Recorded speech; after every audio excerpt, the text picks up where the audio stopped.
Saviez-vous qu'il existe des cas où l'inverse d'une expression avec racine carrée est exactement son expression conjuguée? Voyons, nous allons vérifier avec cet exemple. L'inverse de racine carrée de 19 plus 3 racines carrées de 2. Pour trouver son inverse, nous allons élever ceci là au carré et faire moins ça là au carré. 19, racine carrée de 19, d'accord, au carré, moins 3 racines carrées de 2 au carré. Alors, le moins là ne dépend pas de signe qui est ici. Vous devez faire ceci, le premier thème au carré, moins le deuxième thème au carré. D'accord? Quoi qu'en soit ce qui est là, et quoi qu'en soit le signe qui est au milieu ici. Lorsque nous faisons ceci, nous verrons que ça nous donne combien? 19. Racine carrée de 19, ça fait 19. Moins, d'accord?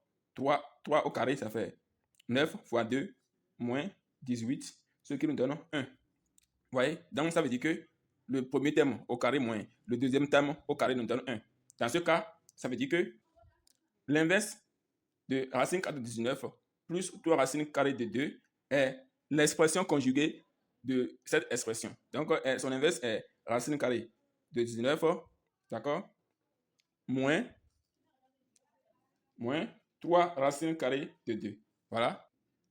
L'inverse de 2 moins racine carrée de 3, si nous faisons le même calcul, vous verrez que ça va faire, lorsque on élève 2 au carré, le premier thème au carré, moins le deuxième thème au carré, ça fait 4, moins 3, ça fait 1. Donc, l'inverse de ça là, ça fait exactement 2 plus racine carrée de 3. Pareil pour ici aussi. Alors, sachez que l'inverse de A, avec A différent de 0, ça fait 1 sur A.